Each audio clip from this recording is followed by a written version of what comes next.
আজকের গল্পটি একজন তরুণী নারীর যার নাম ফাতিমা। জীবন তাকে এনে ফেলেছিল এক অপ্রত্যাশিত মোড়ে। স্বামী পরিত্যক্তা ফাতিমা বুকে একরাশ স্বপ্ন আর চোখে অনিশ্চয়তার ছাপ নিয়ে পাড়ি জমিয়েছিল সৌদি আরবে কাজের সন্ধানে। তার ইচ্ছা ছিল কঠোর পরিশ্রম করে নিজের পায়ে দাঁড়াবে এবং মেয়েকে একটি সুন্দর ভবিষ্যৎ দেবে। কিন্তু সে কি জানত ভাগ্যের নির্মম পরিহাস তার জন্যে কি অপেক্ষা করছে? ফাতিমার জীবনটা শুরু থেকেই কষ্টের ছিল। ছোটবেলায় বাবা মারা যাওয়ার পর অভাবের সংসারে তার লেখাপড়া বেশি দূর এগোয়নি। অল্প বয়সেই তাকে বিয়ে দেওয়া হয় গ্রামের এক ছেলের সাথে যার নাম ছিল মফিজ। মফিজ ছিল একজন দিনমজুর, কিন্তু তার উপার্জনের বেশিরভাগই যেত নেশার পেছনে। বিয়ের পর ফাতিমা বুঝতে পারল তার জীবন আরও কঠিন হতে চলেছে। মফিজ কাজ করত কম, আর যখনই নেশা করত তখনই ফাতিমাকে মারধর করত। ফাতিমা নীরবে সব সহ্য করত, কারণ তার যাওয়ার কোনো জায়গা ছিল না। তাদের একটি ফুটফুটে মেয়ে হয়েছিল যার নাম ছিল আয়েশা। আয়েশার মুখ দেখে ফাতিমা সব কষ্ট ভুলে যেত। তার একমাত্র স্বপ্ন ছিল আয়েশাকে একটু সুন্দর জীবন দেওয়া। কিন্তু মফিজের অত্যাচার দিন দিন বাড়তে লাগলো। একদিন নেশার ঘোরে মফিজ ফাতিমাকে এতটাই মারধর করল যে সে জ্ঞান হারিয়ে ফেলল। গ্রামের লোকজন ফাতিমাকে হাসপাতালে নিয়ে গেল। এই ঘটনার পর ফাতিমা সিদ্ধান্ত নিল সে আর মফিজের সাথে থাকবে না। সে মফিজকে ডিভোর্স দিল। সমাজের কটু কথা আর আত্মীয় স্বজনের তিরস্কার তাকে সহ্য করতে হলো, কিন্তু ফাতিমা নিজের সিদ্ধান্তে অটল রইল।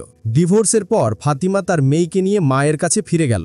মায়ের অবস্থাও ভালো ছিল না। তিনজনের সংসার চালানো ফাতিমার জন্য অসম্ভব হয়ে পড়ল। সে গ্রামে ছোটখাটো কাজ করত, কিন্তু তাতে পেট চালানোই কঠিন ছিল। আয়েশার ভবিষ্যৎ নিয়ে ফাতিমা দুশ্চিন্তায় পড়ে গেল। একদিন তার দূর সম্পর্কের এক আত্মীয় যার নাম ছিল রাবেয়া ফাতিমার কাছে এলো। রাবেয়া সৌদি আরবে কাজ করত এবং সে ফাতিমাকে শেখের বাড়িতে গৃহপরিচারিকার কাজের প্রস্তাব দিল। ভালো মাইনে, থাকা খাওয়ার সুব্যবস্থা, সবকিছু শুনে ফাতিমার মনে নতুন আশার সঞ্চার হলো। রাবেয়া তাকে বোঝালো যে সৌদি আরবে গেলে সে তার মেয়ের জন্য টাকা জমাতে পারবে এবং তাদের জীবন পাল্টে যাবে। ফাতিমা অনেক ভেবেচিন্তে এই প্রস্তাবে রাজি হয়ে গেল। তার বুকের ভেতর আয়েশার জন্য একটি সুন্দর ভবিষ্যতের স্বপ্ন দানা বাঁধল। ফাতিমা তার ছোট্ট আয়েশাকে মায়ের কাছে রেখে বুক ভরা স্বপ্ন আর চোখে একরাশ অনিশ্চয়তা নিয়ে সৌদি আরবের উদ্দেশ্যে রওনা দিল।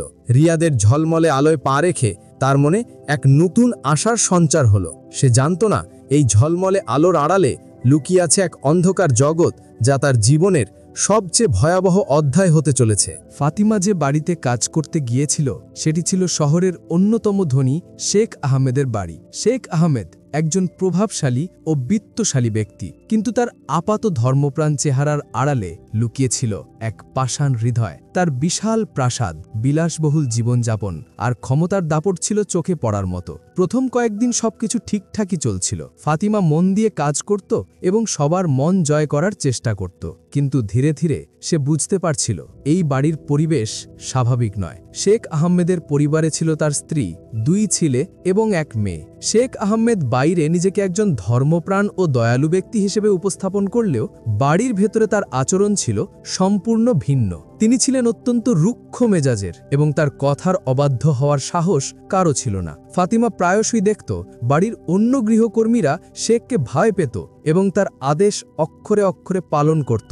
একদিন ফাতিমাকে শেখের ব্যক্তিগত কক্ষে পরিষ্কার করতে বলা হলো। কাজ করার সময় তার চোখ পড়ল একটি গোপন ড্রয়ারের দিকে। কৌতূহলবশতেও সে ড্রয়ারটি খুলতেই দেখতে পেল কিছু ছবি এবং নথিপত্র। ছবিগুলোতে ছিল শেখের অন্যান্য গৃহকর্মীদের অশালীন অবস্থায়, আর নথিপত্রগুলো ছিল তাদের জিম্মি করে রাখার প্রমাণ। ফাতিমার বুক ধড়ফড় করে উঠল। সে দ্রুত ড্রয়ারটি বন্ধ করে দিল। তার মনে এক অজানা ভয় ঢুকে গেল। সে বুঝতে পারল এই বাড়িতে তার জীবন নিরাপদ নয়। সে প্রতি মুহূর্তে আতঙ্কে থাকত। এরপর যা ঘটল তা ফাতিমার জীবনের সবচেয়ে ভয়াবহ অভিজ্ঞতা। প্রথম কয়েক মাস শেখ আহমেদ তাকে বিভিন্ন অজুহাতে ভয় দেখাত এবং মানসিকভাবে চাপ দিত। একদিন রাতে শেখ আহমেদের স্ত্রী বাড়িতে ছিল না। সেই সুযোগে শেখ আহমেদ ফাতিমাকে তার কক্ষে ডেকে নিয়ে যায় এবং জোরপূর্বক তার উপর শারীরিক নির্যাতন চালায়। ফাতিমা চিৎকার করার চেষ্টা করে, কিন্তু শেখ তার মুখ চেপে ধরে। ফাতিমা অসহায়ভাবে নিজেকে বাঁচানোর চেষ্টা করে, কিন্তু শেখের ক্ষমতার কাছে সে ছিল দুর্বল এই ঘটনার পর ফাতিমা মানসিকভাবে ভেঙে পড়ে। সে রাতে ঘুমাতে পারত না, সারাক্ষণ আতঙ্কিত থাকত।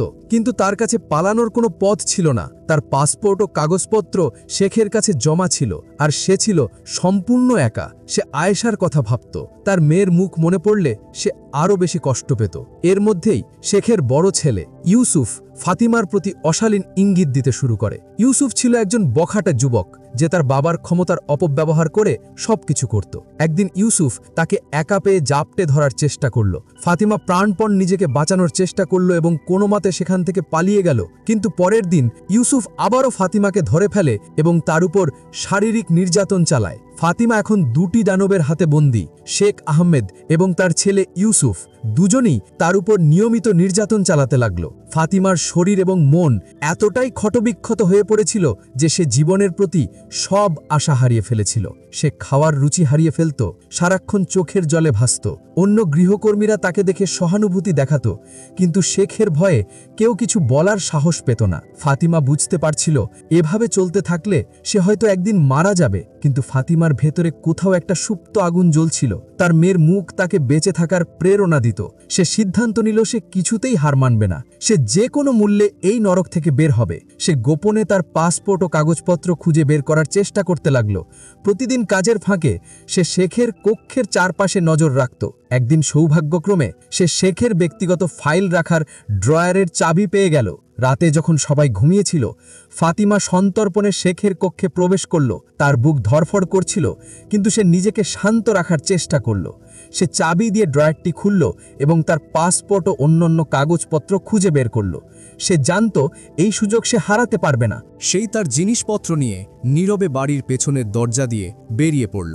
রিয়াদের নির্জন রাস্তা দিয়ে সে ছুটতে লাগল। তার চোখে ছিল মুক্তির স্বপ্ন। সে জানত না কোথায় যাবে, কিন্তু সে শুধু এই বাড়ি থেকে দূরে চলে যেতে চেয়েছিল। অনেকক্ষণ হাঁটার পর সে একটি ট্যাক্সি দেখতে পেল। সে ট্যাক্সিতে উঠে ড্রাইভারকে বলল তাকে এয়ারপোর্টে নিয়ে যেতে। এয়ারপোর্টে পৌঁছে সে তার জমানো সব টাকা দিয়ে বাংলাদেশের একটি টিকিট কাটল। ফ্লাইটের সময় ঘনিয়ে আসছিল, আর ফাতিমার মনে হচ্ছিল যেন সে স্বর্গে ফিরছে। কিন্তু তার যাত্রা কি এত সহজ হবে? বিমান উড্ডয়নের কয়েক মিনিট আগে হঠাৎ করেই ফাতিমার মোবাইল ফোনে একটি অচেনা নম্বর থেকে কল আসে। ভয়ে ফাতিমার হাত পা ঠান্ডা হয়ে যায়। অপর প্রান্ত থেকে একজন পুরুষ কণ্ঠ বলে ওঠে, ফাতিমা, তুমি কোথায় যাচ্ছ? তুমি কি মনে করো তুমি আমার হাত থেকে পালাতে পারবে? ফাতিমা বুঝতে পারে এটি শেখের লোক। সে আতঙ্কিত হয়ে ওঠে। তার মনে হয় সব শেষ হয়ে গেছে, কিন্তু সে সাহস হারায় না। সে দীর্ঘ কণ্ঠে উত্তর দেয়, আমি জানি না আপনি কে, আর আমি কোথায় যাচ্ছি তা আপনাকে বলার প্রয়োজন মনে করি না। লোকটি হাসতে হাসতে বলল, তুমি ভুল করছো ফাতিমা। তোমার মেয়ে আয়েশা আমাদের হাতে। যদি তুমি ফেরত না আসো তাহলে তোমার মেয়ের কি হবে তা তুমি কল্পনাও করতে পারবে না। ফাতিমার মাথায় আকাশ ভেঙে পড়ে। তার ছোট্ট আয়েশা, সে তো ছিল তার জীবন। কিভাবে তার মেয়েকে তারা অপহরণ করতে পারল? ফাতিমা দিশাহারা হয়ে পড়ে। সে কি করবে বুঝতে পারে না। ফ্লাইট উড্ডয়নের প্রস্তুতি নিচ্ছিল, কিন্তু ফাতিমার মন তখন তার মেয়ের কাছে। ফাতিমা তৎক্ষণাৎ একটি কঠিন সিদ্ধান্ত নেয়। সে ফ্লাইট থেকে নেমে যায়। তার মনে তখন শুধু একটিই চিন্তা, তার মেয়েকে ফিরিয়ে আনতে হবে। সে শেখের লোকদের সাথে যোগাযোগ করে এবং তাদের সাথে দেখা করতে রাজি হয়। পরের দিন ফাতিমা শেখের বাড়িতে ফিরে আসে। শেখ তাকে দেখে মুচকি হাসে। সে ভাবে ফাতিমা ভয় পেয়ে ফিরে এসেছে, কিন্তু ফাতিমা এবার সম্পূর্ণ ভিন্ন এক রূপে ফিরে এসেছিল। সে আর সেই ভীতু নারী ছিল না যে একসময় তাদের লালসার শিকার হতে চলেছিল। ফাতিমা শেখকে বলে, আমি জানি আপনারা আমার মেয়েকে অপহরণ করেছেন। আমি আপনাদের সব অন্যায়ের কথা জানি। আপনারা যদি আমার মেয়েকে ফিরিয়ে না দেন তাহলে আমি পুলিশকে সব বলে দেব। আপনাদের সব কুকীর্তি ফাঁস করে দেব। শেখ ফাতিমার কথা শুনে হতবাক হয়ে যায়। সে বুঝতে পারে ফাতিমা এবার আর দুর্বল নয়। সে ফাতিমাকে ভয় দেখানোর চেষ্টা করে, কিন্তু ফাতিমা এবার দৃঢ় প্রতিজ্ঞ।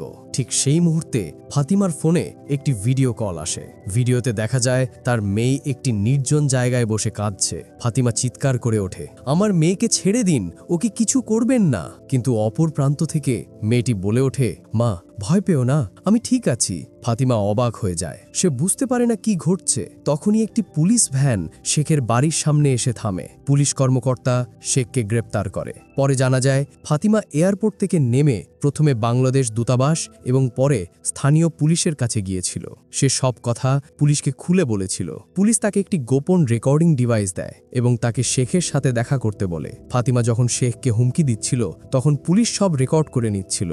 আর তার মেয়েকে পুলিশ আগেই বাংলাদেশে ফাতিমার মায়ের বাসা থেকে সুরক্ষিতভাবে উদ্ধার করেছিল এবং ফাতিমার মাকেও শেখের হুমকির বিষয়ে সতর্ক করা হয়েছিল। শেখ আহমেদ ও তার ছেলে ইউসুফকে গ্রেপ্তার করা হয় এবং তাদের বিচার হয়। তাদের সব কুকীর্তি ফাঁস হয়ে যায় এবং তারা কঠোর শাস্তি পায়। ফাতিমার নিরাপদে বাংলাদেশে ফিরে আসে। ফাতিমা এক নতুন জীবন শুরু করে। সে তার মেয়ের সাথে সুখে শান্তিতে বসবাস করতে থাকে। সে এখন আর ডিভোর্সি নারী হিসেবে সমাজের করুণার পাত্রী নয়, বরং সে একজন সাহসী নারী যে অন্যায়ের বিরুদ্ধে রুখে দাঁড়িয়েছিল এবং নিজের মেয়েকে রক্ষা করেছিল। তার গল্প অনেক নারীর জন্য অনুপ্রেরণা হয়ে ওঠে। সে স্থানীয় এনজিওর সাথে কাজ শুরু করে যারা বিদেশে নির্যাতনের শিকার নারীদের সহায়তা করে। ফাতিমার এই অভিজ্ঞতা তাকে আরও শক্তিশালী করে তোলে এবং সে সিদ্ধান্ত নেয় যে আর কোনো ফাতিমাকেই যেন এমন পরিস্থিতির শিকার না হতে হয়। সেই লক্ষ্যে সে কাজ করে যাবে। সতর্কতামূলক বার্তা। এই গল্পের মাধ্যমে আমরা একটি গুরুত্বপূর্ণ বার্তা দিতে চাই। বিদেশে কাজের সন্ধানে যাবার আগে